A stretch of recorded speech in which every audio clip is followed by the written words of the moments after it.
the mission we have at Sleep Sound has three major components to it. The first one is to protect the property of our clients, right? Because at the end of the day, if you don't protect the asset, there is no asset. The second part, though, is to improve, the resident experience.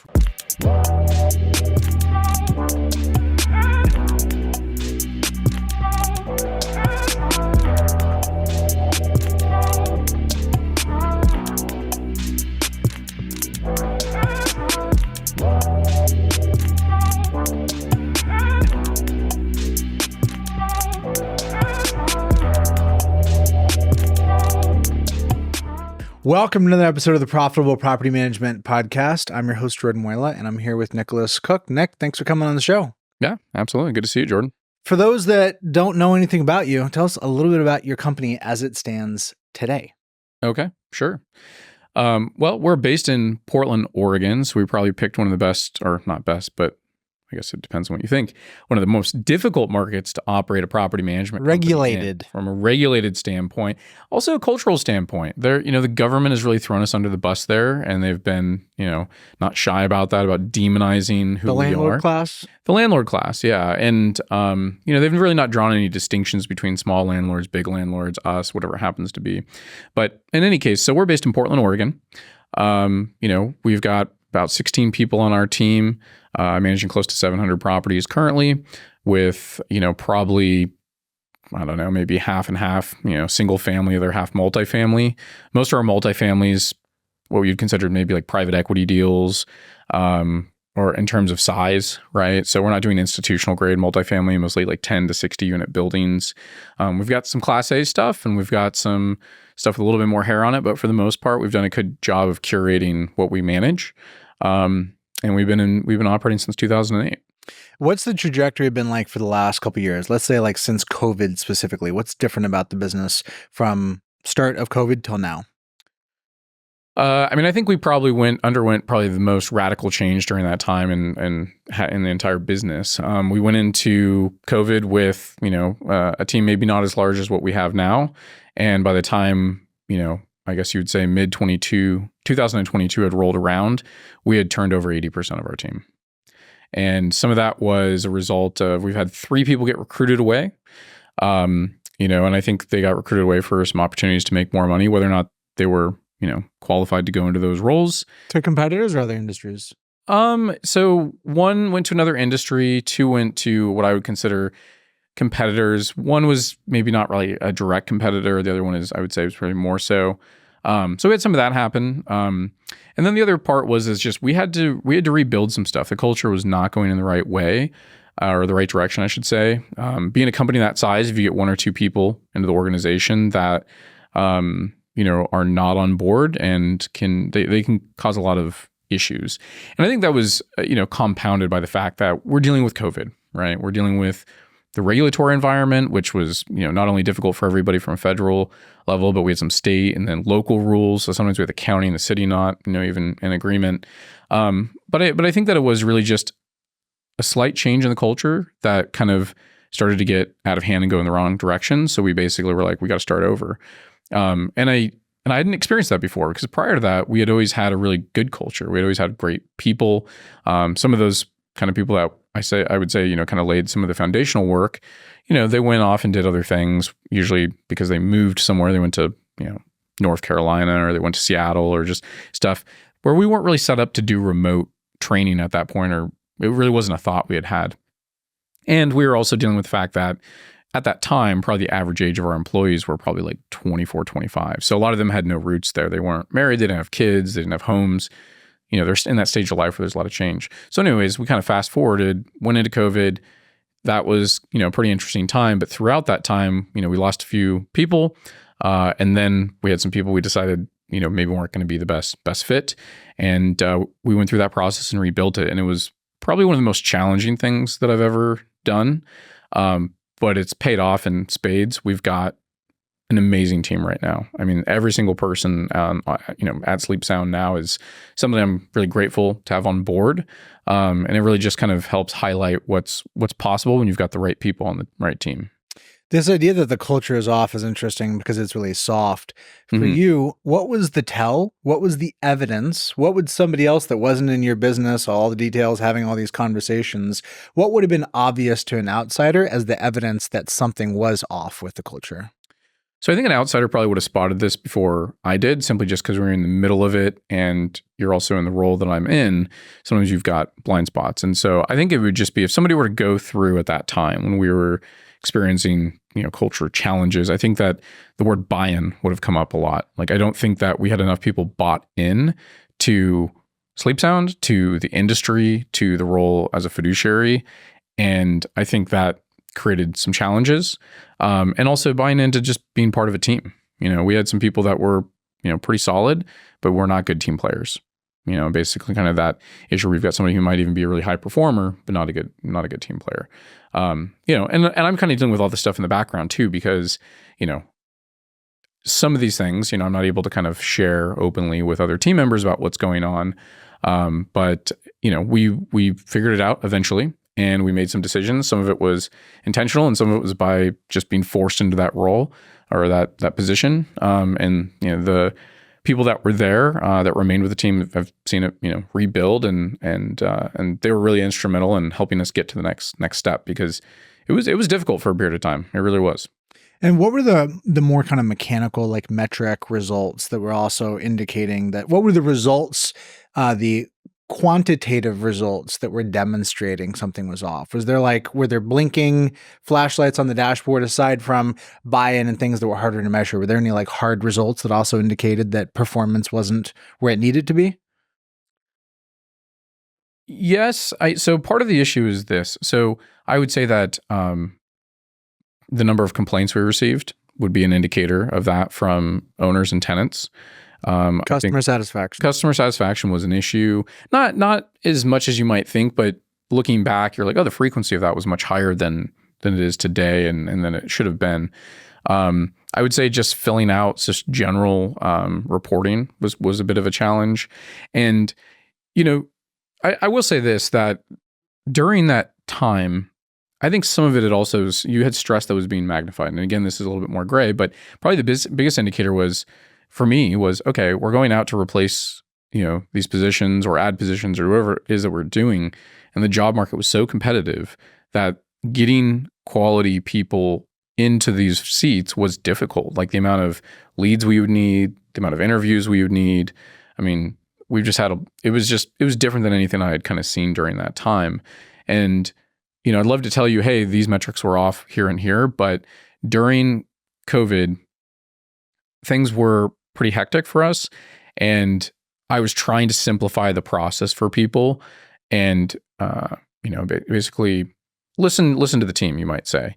And some of the things that I heard were, looking back, was probably not advice I should have followed, but people were talking about like, oh, well, I don't feel like we need to meet this frequently, or these reports aren't, as necessary. It's getting in the way of me doing my core work or whatever it happens to be. And I wanted to kind of give people the reins to not feel like, it's kind of that death by meeting thing.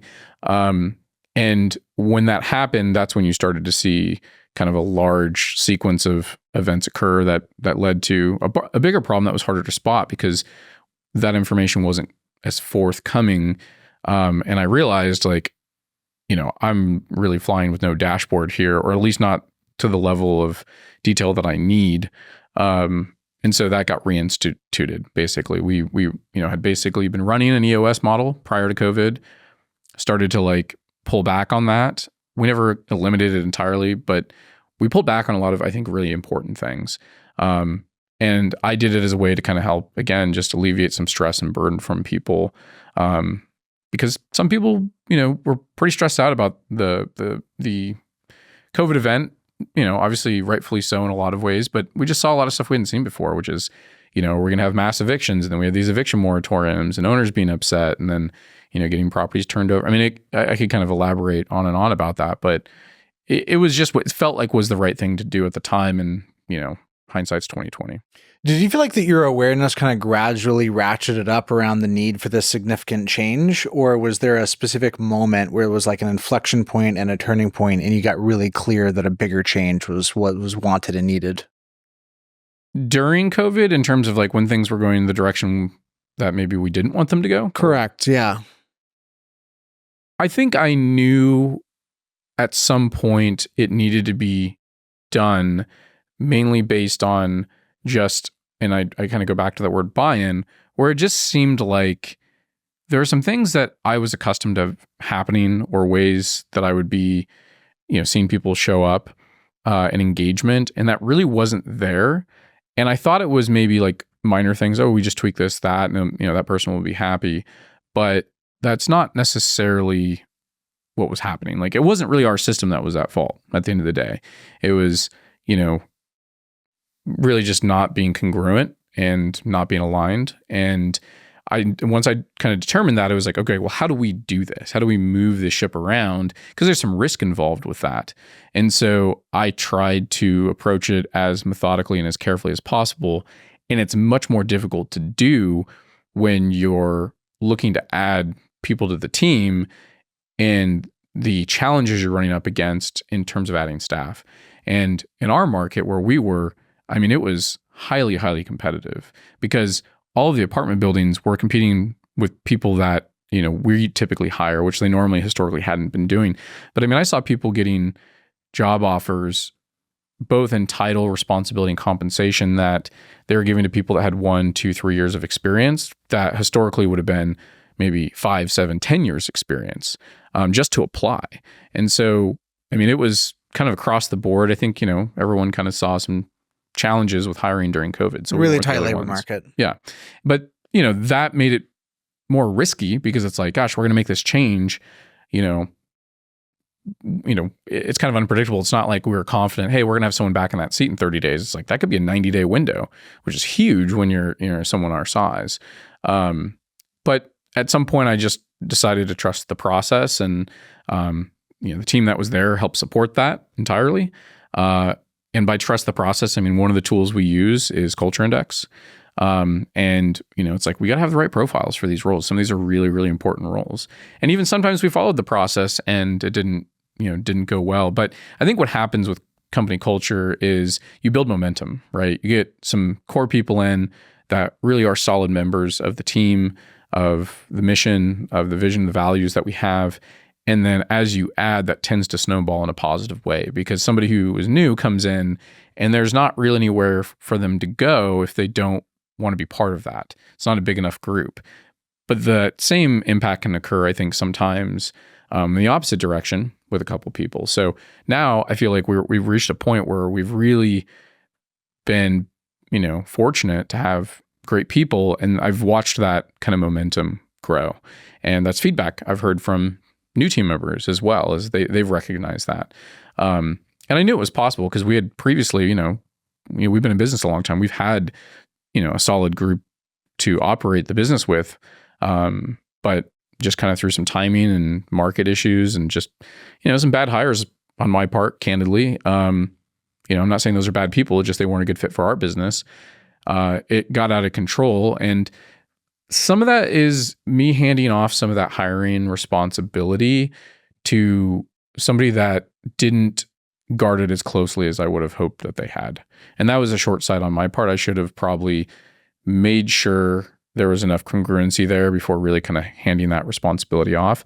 But now that's something I've decided, like, I'm going to be involved in that process moving forward for any, I may not be involved in the phone interview or the initial in-person interview, but whatever that final one is, like, I'm definitely going to be involved in that. How did you handle the performance management conversations at the point that you realized there was a decent number of people that were going to be exiting? How did you handle those conversations? How did it go? How did the momentum of seeing people exit impact the folks that were still there? Tell me a little bit about that process. Yeah, well, it definitely wasn't something that we did abruptly, where we kind of walked in and said, okay, we're, these are the, individuals that we're going to separate from. We had some kind of idea of what needed to happen first, and in what direction that would go, but it wasn't managed the way that we probably would perfectly like it to go. But basically, the first step is identifying, like, okay, which individuals or members of the team are not necessarily in alignment. that are beyond like what we think we can correct. This isn't just like some coaching or some minor things here. These are like, this is not going to work out. And then once that was kind of figured out, it was like, okay, we need to start posting ads for those roles, and we need to start, trying to work with the people we have there. Because, I'm a big believer, and I think this is one of the challenges too, is like, I'm a big believer in people being given the opportunity to rise to the occasion, right? Like at the end of the day, like I'm going to take all the blame until I realize it's not me, right? If something's not going well, it's kind of like, I'm going to give you every chance, and we're going to document this, and we're going to, go through this process, and it's an escalating process. So, essentially you're managing somebody to either decide they're going to change and it's going to be good, or you're essentially manage them out. But so we started to go through that process, and, what happens is sometimes there's some, chain reactions where it's like, this person's gone, and then next thing you know, this person's gone. And in some ways that works out to our benefit, because that way we're not having to approach them with that conversation, and kind of had to be careful because, if you've got a car, you need to have four wheels, right? And so we couldn't just be like, let's get rid of two of them. So it was something we had to do kind of strategically as much as we could. I think, like I said, the people who helped us rebuild, I think they understood what was happening. They understood that what we needed to do. But they were also stressed about it too. I mean, I think it's one of those things where it's difficult, rattled, and, there's uncertainty there. And we had just come through this period of uncertainty with all the COVID stuff. And so I think that, but as they started to see that unfold, and, we're adding more team members here and here and here, then it starts to be like, okay, cool. Like now we're in the clear. But there's definitely a crunch time where I think, like, I knew it was going to work. I knew the work would pay off. I didn't know how long it would take. I didn't know if that would happen in, 6 months or 12 months or whatever it would be. But I was like, we got to go back to the fundamentals of how we got, what we did originally, because those things largely worked. And here we are. So when you had said previously that you had gained a little bit of distance from the hiring process, is there any story there? Like, why did you choose to have some distance? What were the motivations or the intentions that created that gap? And how are you reflecting back on that now? Obviously, you've said you were closer to the hiring process. Any other takeaways there? Well, I mean, I think that we've slightly altered the hiring process, for one. So we modified some of the things that we do. For example, it used to be, me and one other person that would do all the interviews, right? And originally I'd kind of set it up that way so that they were kind of shadowing and figuring it out, because my goal was to get out of the hiring process in general, because I felt like we had established enough criteria that it would be easy for someone else to follow. And I think that the process was maybe followed, but the attention to detail in the process, some of the emotional intelligent elements of hiring were maybe not as strong. And so that kind of caused some issues. Also, there's some incentives that are just kind of different, right? Like, you're under pressure to put somebody into the seat from yourself, from the team members, from me. Mm-hmm. It's not your business. And at some point you're like, this person seems good enough. And so good I think enough, baby. That's the beginning and the end right there. Well, it is, definitely is. And I think that's kind of what we got ourselves into. I had all along planned to kind of step back from that process, because, my goal is like, hey, I want to bring in someone to handle the operations, right? Like, I don't want to be handling the day-to-day. I don't think I can do them, but it doesn't fill my cup. Right. It's also, there's other things that I have on my agenda that I would like to be tackling, and I have higher and best use of other things, and from my vantage point, that I would want to spend time on. And so that was always part of the plan. That's why we got to that point, is like, hey, this is the plan. Let's go ahead and execute on it now, and this will open up some time. And I think that there was just not a lot there's some things that we would do differently, and we have done since then. So, I went back to, it used to just be one other person, but now, there's a lot of things that we do, but one of those things is I have other team members that are involved with interviewing those people, and allow that applicant to talk to people without me in the room as well, because I don't want people to hold back what they're saying, whether they're team members at Sleep Sound or the candidate, because I'm sitting in the room. There's an owner effect, right? And that just happens no matter what. And so I want to be like, look, these people know what they're looking for. They're going to spot something, and I'm just going to remove myself from that interview for this stage of the interview. And I think that's been super helpful. I've learned to do things a little bit differently in the order of things, whether it's, okay, let's go through these kind of behavioral questions for a phone interview first. There's just a lot of stuff we're doing up front, and a lot of questions that we've kind of changed, and then just the sequence of who's involved in the process. And it's made a tremendous difference. It's made a night and day difference in the process. So at some point, again, I plan to probably step back a little bit more, but I'll probably not be, ever completely removed from that decision-making process, just because, I want to make sure that I'm protecting the team at the end of the day, because people who work there, they don't want people to come on board that aren't a good fit. That doesn't make their life better. And my job is to make their life better.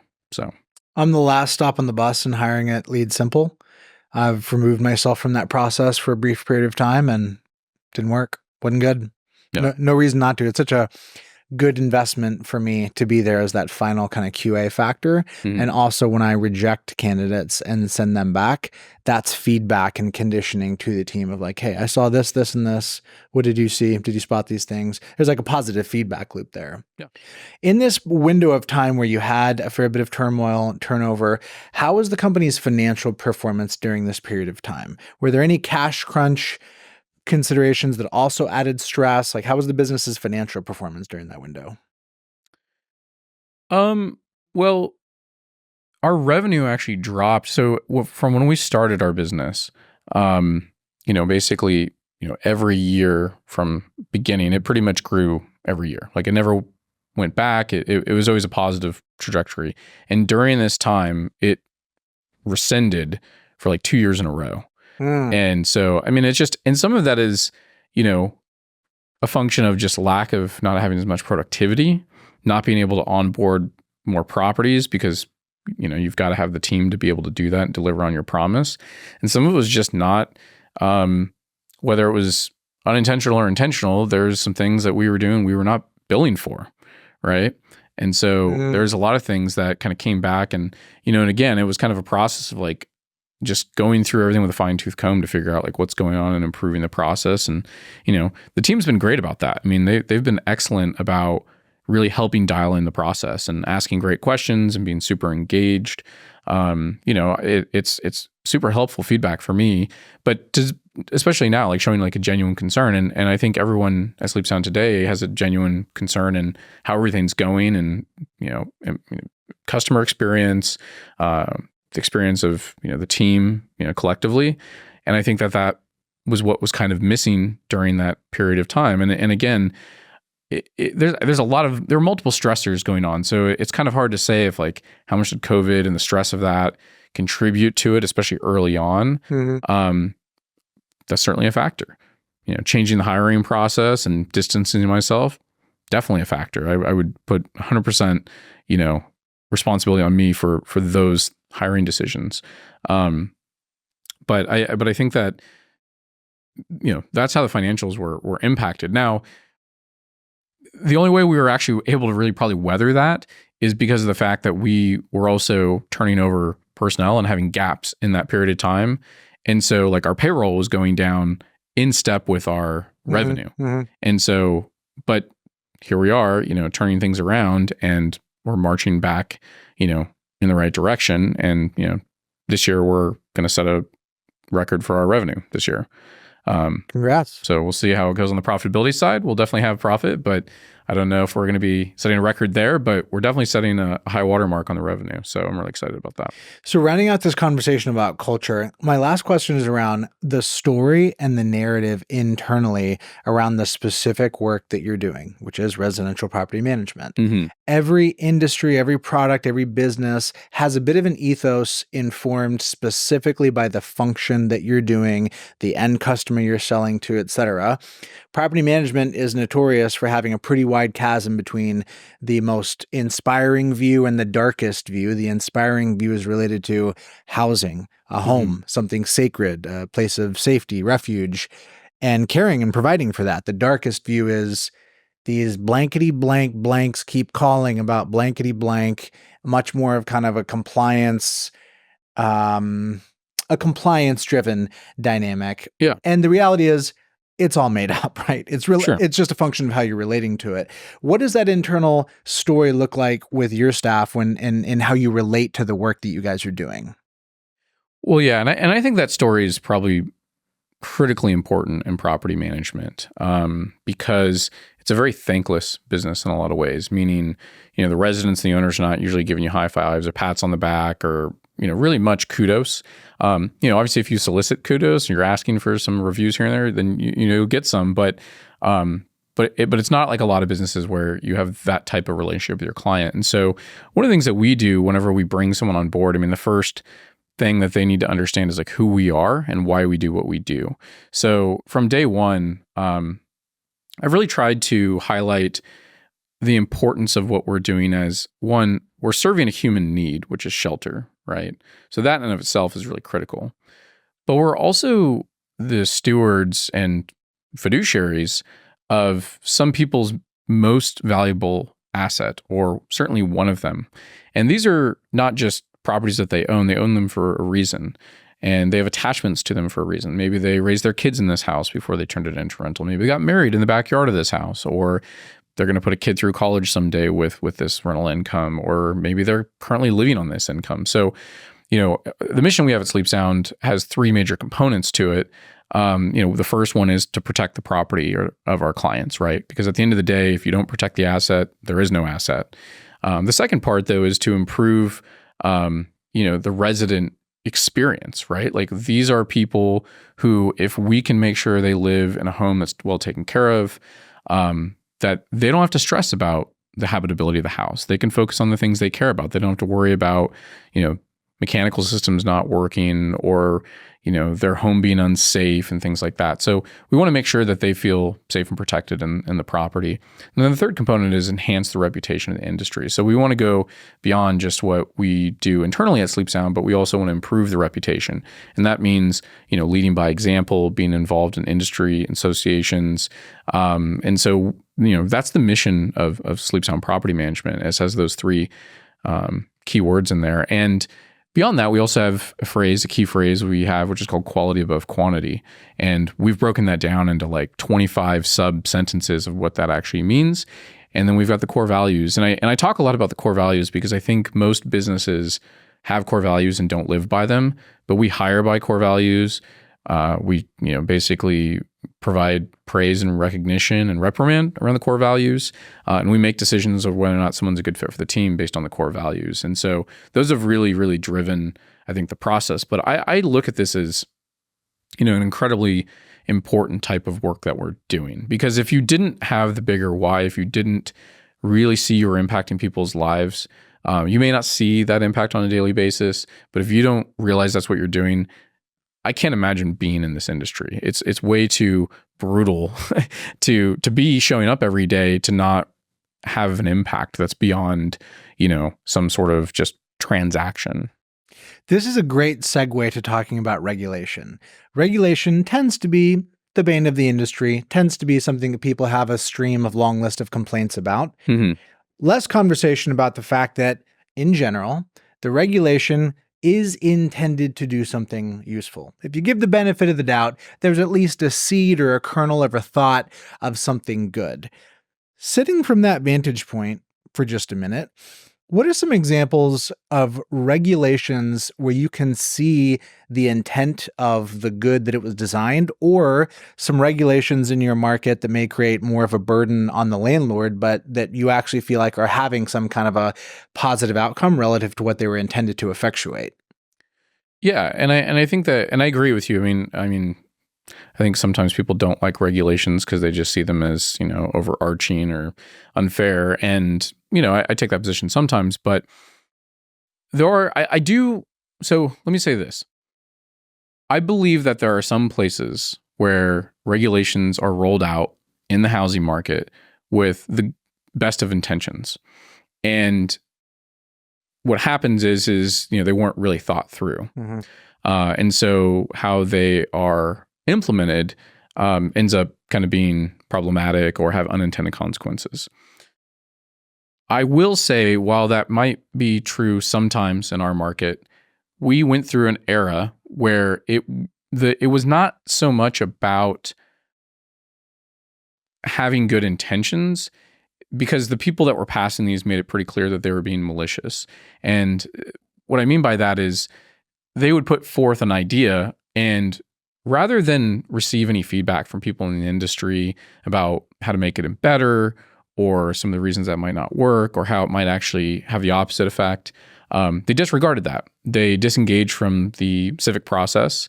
They wouldn't receive feedback when they would schedule hearings on feedback of these bills, supposedly to collect that feedback. They would be announced 24 hours before, odd times of day, short windows. They would limit feedback to like 2 minutes. I mean, it was just like this process. And some of them, one of them, Chloe Eudaly, came out and said, I hate landlords and I want to make sure nobody invests in real estate in Portland. I mean, it was that kind of overt, and so you can look. And so I think a lot of times people think that these rules are rolling out in a way that was supposed to be helpful. Now, that's not to say that there are things that I don't think probably are helpful, or I don't that I could say, if modified slightly, they might be good policy. So, for example, in Oregon, if you want to end a tenancy, the landlord has to give 90 days notice, right? The tenant only has to give 30 days notice. That's fine. I really don't care about that. That was a new rule that rolled out.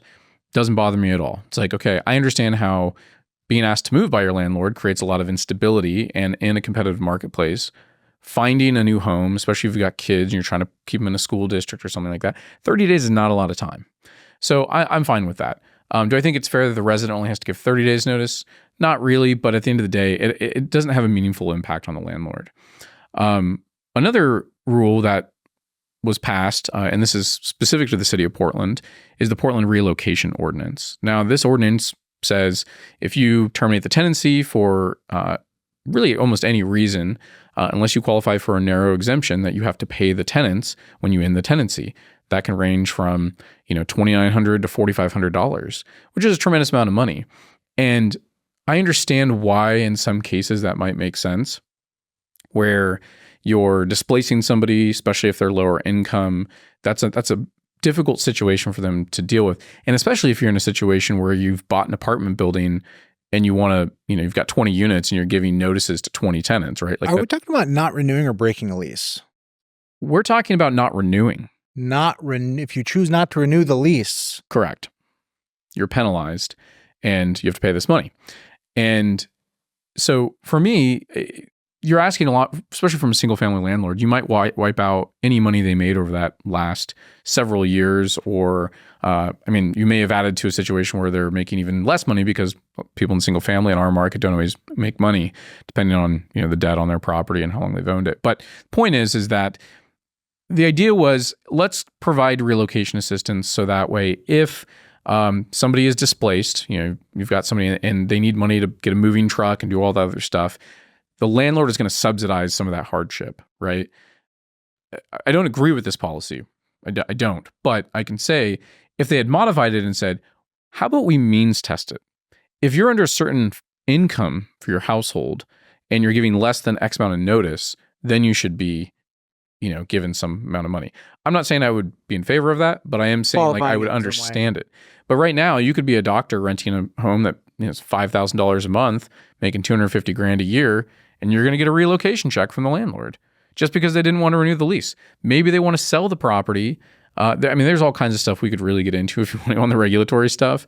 Because this is something I tried to actively participate in this process for about a decade. I was on different committees for like the largest association in Oregon and Southwest Washington, which is Multifamily Northwest.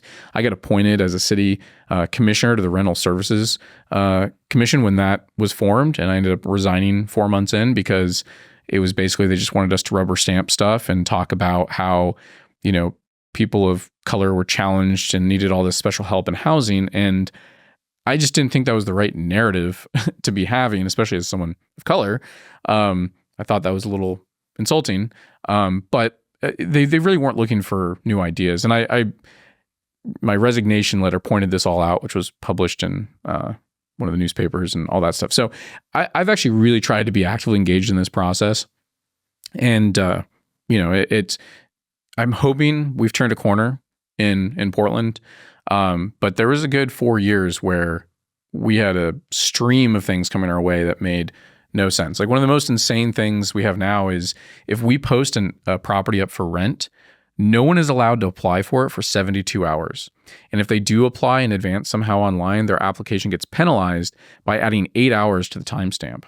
So for 3 days, once a property is live, no applications. Even if someone went and saw it the next day, they're not allowed to apply. What was the purpose of this? So the purpose of this is that there are some people who don't have access to the internet. So they wanted to give those people a chance to find out about the ad, to get on a bus or find a friend and go to a library and use a computer to apply online. And they were afraid that, people who had less access to the internet were going to lose out on housing opportunities if we didn't create this window. So explaining that to people who are not from our area is hard. Explaining that to people who are even from our area is hard and confusing. And then just from an operational standpoint, it's really difficult to, it just requires a lot of extra work and it creates a bad experience for everybody. And we get blamed because they're like, why are you doing this? Like, this is not our thing. This is a city rule. So, yeah. So at the core of this conversation for property management entrepreneurs is asking the question of, is this good or bad for business? There's my personal sensibility from a freedom, liberty, economic, political perspective. And then there's asking the question of net, is this better or worse for professional property managers? What's your take on the nuance there? Well, if we're looking at it from a business standpoint, I think it's a net positive for property managers because the amount of people that call us to hire us because they look at the regulations and their head spins, it's enormous. And, I think people are starting to understand that, this is like doing your taxes in some ways, especially if you've got something that's more complex. They're like, the consequences of doing this wrong are severe. It's boring and difficult to figure this whole thing out. Byzantine. Exactly. So I think it's a net positive in that sense for the housing stock and for the housing supply. I think it's problematic on the single family side because it drives a lot of people who were used to an environment that didn't require this level of basically rule. They're exiting. And when you sell a single family home because of the price in our market, those don't return to the housing stock. They're gone and they don't come back because the end user is somebody who's living in it. And so what it does is it shrinks the single family supply. We know we've lost thousands of homes that way. But if you're a landlord, the government's killing your competition. You're going to have less turnover because people are going to renew their lease. You're going to have shorter vacancy periods. And when you're looking for rent increases, you're going to get them because where else are people going to go if they want to rent a house? Yeah. The corollary to all of this is building in more regulated markets. It's harder to build more inventory and supply, which fundamentally is the answer for easing pricing. And it's the thing that there's the most clarity that we're not going to do is build an appropriate amount of housing supply. Yeah. Yeah. Especially in Portland, where we're underbuilt by 70,000 units. And they're not doing anything to improve it. I mean, I was a partner, and I guess technically still am, on a 55-unit apartment development in a Class A neighborhood, and it took 5 years, and it was one of the most painful, ridiculous experiences we've ever gone through. And I probably won't ever participate in building housing in Portland ever again because of that. Did the project complete? It did complete. It's 95% occupied. 5 years from conception to execution. What was when did the count start on that 5-year period? Probably 2018. What, and put a little color on that. What about that? 55 units, drop in the bucket, but nonetheless, this is the right direction. Sure. What was the rub there? What was that process like? Well, so I mean, I got kind of involved by happenstance. It wasn't something that I really, aspired to do. What ended up happening is these people were looking for basically feedback on their building design and operations and, for a forecast on rents. And so as we kind of went through those conversations, I took a little bit more interest, and there became an opportunity where they had ended up in some difficult positions and were like, hey, we're looking for another, participant. And I was like, okay, well, that's something that I'd be interested in exploring. And then, we went into it, and I think it was a wild roller coaster ride. I mean, I think that everything that could go wrong went wrong. And I mean, just crazy stuff happened. Like, we had a lender that paused the construction loan during COVID, like April of 2020. They're the only lender in our entire market that paused construction. Our project at that time was under budget and on schedule, and they paused it for 3 months and wouldn't fund any construction draws. So we're just sitting there. In the meantime, they still charged us interest and were unwilling to waive it. And we're like, what are you talking about? You're charging us interest on, a lot of interest because it's a construction loan on a lot of money. And, at the end of the day, what we heard through the grapevine is that they were having some other issues, and it really wasn't about our project. Because if you look around in that city, there was no other projects that were paused. No other lenders did. It was just them, and it was just our project. And I mean, it was unbelievable. They actually, I'm not really sure how much I can go into this necessarily. They had us sign some documents that we're pretty sure were not lawful. So I think that, that's a totally different ball game. But, we had that stuff go on. There's a house down the street from this building called the Red House that made national news because the city of Portland allowed some protesters to take it over. They sent the police to remove the protesters, and the protesters en masse chased the police away. And so they occupied this property with guns to this day. Good building site. Yeah. That's perfect location. Yeah. So our building was, a block away from this whole mayhem, and we were just worried about them stealing materials off the construction site, vandalizing the property, all kinds of stuff. But, if you ever want to Google the Red House and that whole debacle, it's wild. It's crazy. Like, this is kind of the dysfunction that we were seeing in our city. Yeah. So I lived in Vancouver, Washington for about 4 years and spent plenty of time in Portland. And my experience and observation is it seems like it just hasn't quite recovered. It's been probably 6 months since I've been there, but the downtown just felt like a bomb went off and it didn't quite recover. And I've seen calls from local mayor, et cetera, of come back downtown, make your employees come back downtown, et cetera. It doesn't seem like that effort has really fully landed. What's your perception? I think that in the last, probably 90 days, we've started to see some light at the end of the tunnel. I've been very skeptical about the city to being able to recover in a way that I think is sustainable and can head it, warrants going in the right direction. But I do think there's some things that if they align will help out a lot. So some of the things that happened recently is a very unpopular DA, Mike Schmidt, was unseated, and he was basically not prosecuting any crimes except felonies. So there was a lot of people who had been arrested for rioting, vandalism, harassment, all kinds of crimes, and just letting them out the next day, right? Just was not willing to, was really approaching things in a way that was, hey, let's forgive them kind of thing. Even when you had somebody who'd been arrested like 52 times, he's still just kind of, so him being removed, I think, is going to restore more structure and help create more accountability. So I think that's going to be a major change.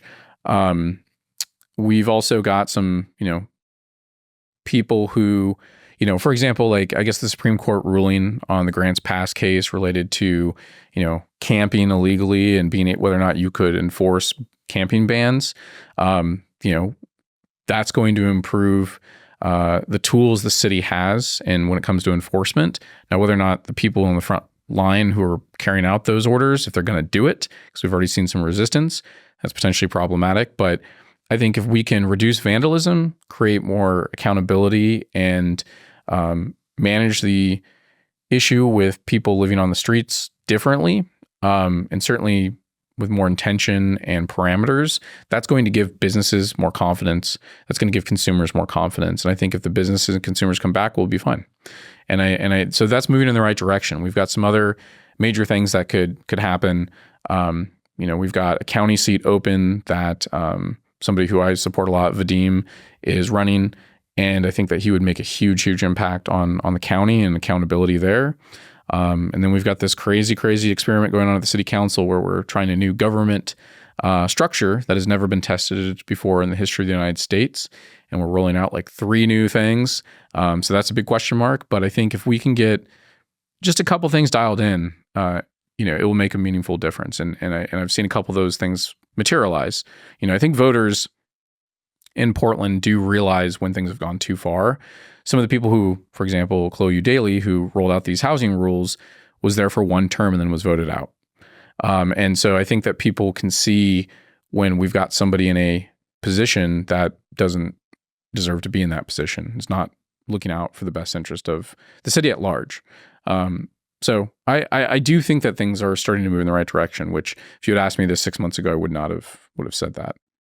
How does all of this turmoil that you're describing impact the conversation that you are having with prospective clients, with landlords, people that are thinking about investing in rentals Mm-hmm. in this market? I've talked to a number of PMs that sometimes are not excited about investing in their own market. Mm-hmm. Like for their personal investments, they're investing in other tertiary markets, and yet they're working with landlords to manage in their market. What is that conversation? How does all this factor into the calculus and the advisement that you provide somebody thinking about investing in this market? Yeah, well, I think it makes it difficult in a lot of ways because mainly there's just a lot of information we have to deliver to them. We have to talk to them about the different regulations. We have to talk to them about the market. But one of the things that we tell people is if you're planning on renting your property or being a landlord for less than 5 years in Portland, you're taking a much larger risk. We don't necessarily recommend it. But if you're only going to do it for a year, a lot of these rules create some flexibility where if you do it right, you can avoid a lot of these rules if you're renting your property for 12 months or less. But there's this area of after 12 months, but not quite 5 years, where you're kind of in this higher risk category. So we usually just tell people, especially if they've got a house, we'll be like, if you're going to just rent it for a year and then move back in or sell it or whatever, then, go for it. But you need to be really certain about that. But if you're going to, be doing this longer than a year, then I would just plan on signing up for at least 5 years. Because after 5 years, you really can weather almost any weird issue that comes up. And I think long term, Portland's going to be a great city because the natural environment offers so much. And we have so much to offer in terms of lifestyle, whether it's music or culture, or I guess culture is a broad term, but like food, ranging from, fine dining to just amazing hamburgers and pizza. Portland in summer is amazing. Yeah. Oh yeah, it's spectacular. So, and I think that just again, like cost of living is higher, but relative to other places on the West Coast, not too bad. And we've just got great outdoor areas. So I think that long term, I am bullish on the city. I don't know when things are going to get back to that trajectory we're on previously, but it's possible, and I'm starting to see good signs. So. Where would you say that you are in the arc of your overall career as an entrepreneur? How long have you been running this business for now? 17 years. 17 years. That's been a minute, man. Yes, much longer than I ever thought. How would you describe kind of this current era relative to the area that you just described of the last 4 years? How would you describe where you're at now, and what are you mapping towards? Like, what are you aiming at over the next 5 to 10? Yeah, I think that's great. So I'm probably the most excited I've been about our business that I have been since when I maybe the first couple of years I started it. And I think that, well, I shouldn't say I think. I know that it's because of the people on the team. Everyone on the team's been great to work with. I really do feel like we're all rowing in the same direction. Like any business, we're tweaking things here and there, and we got to improve here and there. But just in terms of the energy and the quality of people, and what we're able to accomplish, I'm just over the moon about. And so really right now, our focal point is not only growing in our market and becoming more and more dominant, which we're pretty dominant in our market in terms of just reputation. If you Google property management Portland, Oregon, not only are we going to be probably the highest rated, but we also have the most reviews. We got almost 500 reviews on Google, and our rating's 4.5, which is almost unheard of in property management. So we're going to continue to do that. The other thing that we're doing, though, is we are looking at, and I'm doing this currently, and this is a project for this quarter, is going to identify 3 markets in the Midwest and the South, not necessarily 3 in each, but collectively in the Midwest and the South. And those are markets we're going to go into. So very excited about that. And my hope is that as we kind of expand, I can pivot more towards really sitting more in the visionary seat for the business, if you want to talk in EOS terms, and be more about like culture and, maybe like, training and just like where we're going. Because another part is really like, I've been wanting to do syndications for a really long time. And I feel like I have the knowledge and experience to do it. And previously the big kind of, challenges is getting the business to a place where I had enough time freed up to do that. And I think that we're going to be there pretty soon. So I'm wanting to do that for a lot of different reasons. But that will benefit Sleep Sound and the team as well because of how we're going to be structuring those and what we're going to be doing. But right now, that's really kind of the next, I would say, 5-year trajectory. 10 years is a little bit different because I think a lot can happen in 10 years. But a lot of it really is based on the ambitions of the people on the team at the end of the day. Like, I love entrepreneurship. Like, I want to be involved with all kinds of businesses. There's some that I'd love to own a bar. I'd love to own a pizza shop. I'd love to own a restaurant and a coffee shop, right? Those are not my areas of expertise right now. So, maybe I do that through a partnership, or maybe when we get a little more established, with where things are with the current company, we'll branch into that kind of stuff. But I'm very passionate about food and spirits and all that stuff. So there's some other stuff I'll be doing. I love entrepreneurship, but I get excited when other people are excited about entrepreneurship. So, as our company grows, my hope is, that people will step up and help us, take down new opportunities. So what is your plan for going multi-market? That's a really specific intention. Yes. What does it mean for you personally in terms of travel, being on site, hiring? Sketch this out for me. Yeah. Well, so, if we could buy another management company in another market, that is one appealing method. The challenge with that is one is timing of that, because you can't always control the timing. The second thing is just because they're for sale doesn't mean we may want to buy what they have. We've acquired 3 portfolios over time, and I've learned a lot of valuable lessons from that and what you should do and not do. But the most probable way we are going to approach this, and this is where the syndication comes in, is go buy a multifamily asset that's probably 80 to 150 units through a syndication that we're overseeing and directing, and we'll staff that building with we'll hire people, and that'll be our launching pad, because you want somebody that can cover. You need to have income, right? And to grow organically door by door by door is just not feasible. You could just get eaten alive by your overhead and payroll. The costs are chunky. Yeah. So basically it's like, let's go in, buy a building. That will be kind of our flagship. If we find other stuff to buy, great. But the plan is buy something that's going to set us up where we can get that first 1 or 2 people hired and then grow from there. Is your current team in office or remote? Wow. So we're about, it's kind of, we have a third of our team is permanently remote. And then the other 2/3 is kind of half and half. So meaning we have a hybrid option where, they're in the office Monday, Wednesday, Friday, and Tuesday and Thursday is optional to be in the office or not. So if you buy a portfolio in Tuscaloosa, Mississippi, how often are you planning on being there? What's in your mind's eye of what it means for you personally?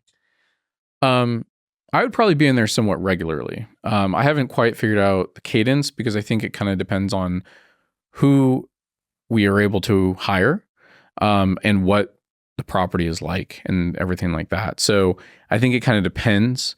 I feel like there's a lot that can be accomplished, remotely, but there is no question that being physically there is going to be necessary. This decision about the Midwest or the South, is that largely driven by the regulatory environment, or are there other factors?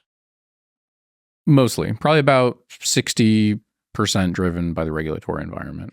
Okay, so it makes sense to me. I guess the counter argument would be, why not find another heavily regulated market, given that you already seem to know how to do that?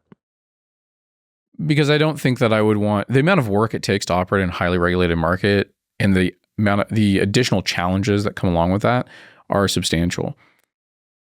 if I was starting a property management company today and I didn't already have one in Portland, I would not go into the Portland market. It's not a good place to start. Maybe if you're huge and you've been doing this for a long time and you want to dabble with something that's a little bit more extreme, go for it. But that's not, to me, like, that doesn't make sense, right? Like, I'd rather go to the place that is going to allow us to maximize, essentially our potential. And for example, there's a lot of stuff that we can't do in Portland that people can do in other places in the country. And that really puts a lot of pressure on our P&L, right? Because doing the same exact work, same management with the same amount of people, we could generate probably 30% more revenue, maybe more. It's pretty wild when you start looking at all the things that we can't do, and then the risk that's associated with that. We got sued in basically a class action case over online payments, right? We disclosed to people in advance before they even rented from us that, hey, you have an online payment option. It's not required. This is what it costs. Once they signed the lease, it was disclosed in the lease. And then every time they went to pay online, it was disclosed. And there was something they were opting into. And so we were completely transparent about it. And we offered them other ways to pay. And in our state rule, it says, if a tenant requests a service from you that's not required by law or the lease, you can charge them for it. And we considered people, essentially going online, asking for access to a portal, asking to be able to pay online as a request. And, we've got some creative attorneys around, and they didn't agree with that. And, we got a summary judgment, and the judge was like, yeah, we don't consider that a request. So at that point, that exposed us to a lot of risk, and we ended up having to settle that because it just wouldn't have made sense to risk, trying to litigate the issue. But that's just an example of something that is ridiculous. It's just dry. What I'm hearing you say is that you may have mastered operating in a highly regulated market, but it still represents drag and friction and a limitation that you'd rather not deal with, all things being equal. Well, yeah, certainly. And especially from a team standpoint, right? Like, if I'm trying to create a good environment for people to work in, people who, just like anywhere else, like awesome people, hardworking people, I don't want to put them at more risk and put more stress on their back when I could avoid that, because that affects their happiness, affects retention. And it's like, they're not necessarily making more money working in a more regulated market per se. There may be some component of that just because you've got more pressure on, wages and things like that in terms of what you can command. But, I can guarantee you people, when we go to conferences, I've taken staff to conferences, people think we're nuts for being in Portland. Like, we hear it all the time. People are like, what in the heck are you doing? And again, like, we've mastered this particular market. This is going to be something we're going to stay in. We have a huge footprint there, but I'm not going to sign up for more of that. I'm not going to go to Seattle or, LA or whatever. Vancouver across the water. Yeah. That might be more sense because, like, from a state level, like, a lot of the regulation in Washington is more up in Tacoma, Seattle, as opposed to Vancouver. It's starting to go in that direction, but that would actually, it's so close by proximity that I'm not opposed to that, but I'm not going to go to like anything else. If we went anywhere else in Oregon, we'd probably go to like Bend or something like that. But I'd rather just go, somewhere in the Midwest and the South, and, operate in a market where you have landlords who are buying rentals intentionally. They plan to have them long term, fewer regulations and risk on our side. And so, there's just a lot of reasons to do it. One of the interesting questions for me is how regulation skews the percentage of the landlord class that chooses to self-manage versus not. Performing some upcoming research on that. I'm excited about it. My question for you, my parting question for you is this. If you could ask every self-managing landlord in the country one question, what would it be? Do you understand the risks of self-management?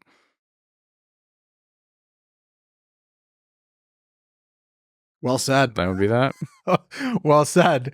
Yeah, let's leave it there. Appreciate you coming on. I'm excited to check back in at some point in the future to hear how this multi-market expansion goes. And I'm congratulating you and celebrating your success, brother. Yeah, we're excited. Keep posted. Until next time. That's it for this episode. Hope you enjoyed it. You can check out other episodes along the way.